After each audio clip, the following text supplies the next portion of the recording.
Hello दोस्तों, तो आप सभी का स्वागत है हमारे YouTube चैनल पर। तो आइए देखते हैं अपना पहला सवाल। तो पहला सवाल हमारे पास है कि निम्न संख्याओं को अभाज्य गुणनखंडों के गुणनफल के रूप में लिखिए। ठीक है, तो हमारे पास इतने नंबर हैं और इनको हमें किसमें लिखना है? अभाज्य गुणनखंड। अब आप गुणनखंड समझ लीजिए कि आखिर गुणनखंड क्या होते हैं। देखो, जैसे मैंने लिखा है यहाँ पे 6 का गुणनखंड क्या होता है, मतलब 2 into 3। तो ये क्या है? इसके गुणनखंड है। मल्टीपल जैसे 3 है, 3 के मल्टीपल क्या होंगे? ये क्या होता है? गुणन खंड। ठीक है, अब देखो जैसे 3 का पहाड़ा पढ़ेंगे 6, 9, 12, 15, इस तरीके से ये जो आते हैं ये इनको बोलते हैं हम गुणक। ठीक है, क्या बोलते हैं? गुणक, और इंग्लिश में बोलते हैं मल्टीपल। तो इस चीज को आप बेसिकली आराम से ध्यान रखना है। ठीक है, गुणक और गुणनखंड। गुणनखंड क्या होते हैं? एक संख्या के जो है फैक्टर होते हैं, यानी कि वो संख्या इन संख्याओं के द्वारा इन अंकों के द्वारा कट जाती है। ठीक है, अपना पहला सवाल। तो पहले सवाल में हमको क्या है? 140। तो 140 को देखो इस तरीके 140 लिखना है। अब जैसे अच्छा 2 4 में करते थे उसी तरीके से लास्ट डिजिट 0 है तो ये 2 से कट जाएगा। ठीक है, तो 2 सत्ते 14 और आखिर में 0 है तो 0, यहाँ पे आया 70, इसको काट देंगे तो आएगा 35। फिर इसको काटेंगे 5 से, 5 सत्ते 35, इसको काट देंगे 7 एकम 7। तो यहाँ पे हमारे अभाज्य गुणनखंड आ जाएंगे। ठीक है, 5 गुणे 7 इज इक्वल टू 140। इस तरीके से हमारा फर्स्ट जो है सवाल कंप्लीट होता है। इसके बाद चलते हैं सेकेंड वाले पे, 156 पे। 156 है। ठीक है, तो इसमें देखेंगे लास्ट डिजिट जो है 0, 2, 4, 6 या 8 होता है तो वो संख्या 2 से डिवाइड होती है, यानी कि वो संख्या 2 से कट जाती है। तो यहाँ पे 6 है तो ये 2 से कट जाएगी, तो 2 सत्ते 14, एक गया एक हासिल, तो 2 अट्ठे 16। ठीक है, 8 आ गया फिर 2 से कट जाएगा, 2 तिया 6, 2 नेम 18। अभी देखो अंकों को जोड़ लेना है, 9 3 12। 12 जो है इसको 3 से भाग देंगे तो ये कट जा रहा है, तो यानी कि ये नंबर भी जो है 3 से कटेगा। तो 3 से काटेंगे, 3 एकम 3, 3 त्रिका 9 और फिर काट देंगे 13 एकम 13। इस तरीके से 156 के फैक्टर या फिर गुणनखंड निकल के आ गए। तो यहाँ से इसको लिख देंगे 2 गुणे 2 गुणे 3 गुणे 13 इज इक्वल टू 156।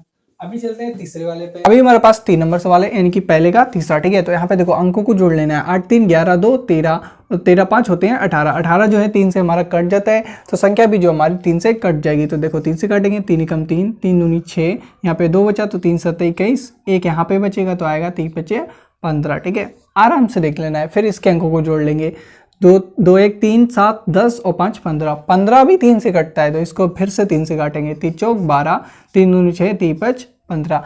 आखिरी में 5 है, इसके अंकों को जोड़ेंगे, 4 2 6 5 11। 11 जो है 5 से, 11 जो है 3 से कटता नहीं है तो ये कटेगा आप 5 से, तो इसको 5 से काटेंगे। 5 40, 2 बचा तो 5 25, 85 आया और 85 फिर से 5 से काट लेंगे, कितना आएगा 17। ठीक है, तो 17 एकम 17। ठीक है, इसको काटने का यहाँ पे भी जरूरत नहीं है, 17 आ गया तो ये ठीक है, नहीं तो चाहो तुम तो कट सकते हो। ठीक है, तो यहाँ पे देखो क्या आ जाएगा, 3 गुणे 3 गुणे 5 गुणे 5 गुणे 17। ठीक है, इस तरीके से यहाँ पे हम लिख देंगे कितना, 3825। और इस तरीके से आप इसको पावर में भी लिख सकते हो, बस इतना ही। ठीक है, आपको इतना कुछ लिखने की आवश्यकता नहीं है। ठीक है, यहाँ से आ जाएगा आंसर। लगाते हैं अपने 4 नंबर सवाल को। 4 नंबर सवाल है हमारे पास 5005। ठीक है, तो देखो आखिरी में 5 है तो ये अब सीधी सी बात है कि 0 और 5 आखिरी में होगा तो ये संख्या जो है 5 से कटेगी। तो इसको हम सबसे पहले 5 से काटेंगे, तो 5 एकम 5 0 0 1, 1001 आया। 1001 एकदम बहुत अच्छा नंबर है कि जो देखो 3 अभाज्य संख्या होती है 7 11 और 13, इनका जो है मल्टीपल, यानी कि जब इनका हम गुणा करते हैं, ठीक है, तो वो संख्या हमको प्राप्त होती है 1001।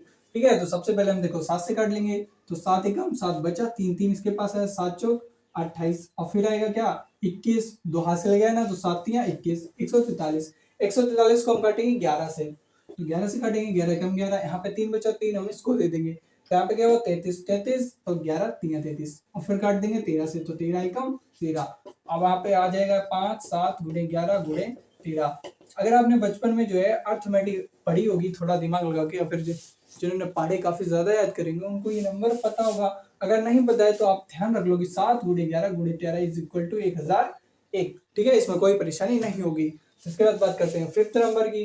तो अभी हमारे पास नंबर है 7429। तो ये देखो काफी ज्यादा कॉम्प्लेक्स नंबर है, तो कॉम्प्लेक्स नंबर में आपको क्या करना है, एक करके भाग ही देके देखना है अगर आप थोड़ा बिगिनर हो। जब धीरे धीरे सवालों की प्रैक्टिस करोगे तो आपको सवाल समझ में आने लग जाएंगे। ठीक है, बताओ। तो इसको देखो सबसे पहले हम काटेंगे 17 से, डायरेक्ट 17 से क्यों काटा, इसके पहले नंबर से आप लोग काट के देख लेना, अगर कट जाता है तो कमेंट में बताना। सबसे पहले 17 से काटेंगे, 17 3 51, 17 चक्कू 68। ठीक है, 68 है, 6 बचा, 6 में 62, 17 3 51, 11 बटा 17 सत्ते 119। ठीक है, अब इसको काटेंगे 19 से, किससे काटेंगे 19 से, तो 19 दूनी 38, 5 बचा और 19 3 57, फिर आ जाएगा 23, तो 23 एकम 23, तो यहाँ से आ जाएगा 17 गुणे 19 गुणा 23, तो यहाँ से आ जाएगा 7429। ठीक है, ये कब